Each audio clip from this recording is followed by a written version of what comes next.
Subject verb agreement में do, does और do not किस तरह हम लगाएंगे। पहले ये कर लेते हैं पॉजिटिव फॉर्म में।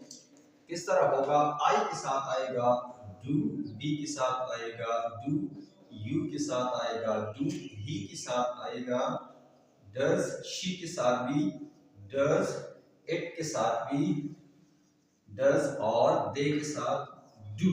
अब ये पॉजिटिव फॉर्म हो गए। अब अगर हमें नेगेटिव करने की प्रैक्टिस करनी हो या हमें ये डू और डू नॉट में से कोई लगाना हो तो फिर हम क्या करेंगे, आई के साथ आएगा डू और नॉट या don't, we do not, you do not, he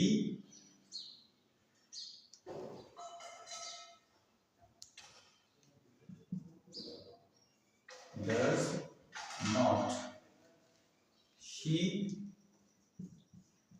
does not, it does not, क्या it doesn't, they do not।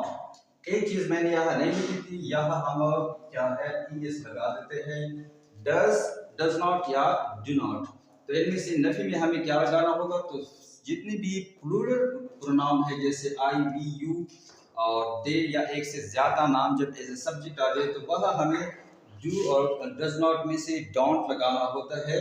और जो सिंगुलर हो जैसे ही, शी, एट या सिंगल नेम हो तो वह हमें डज नॉट लगाना होता है।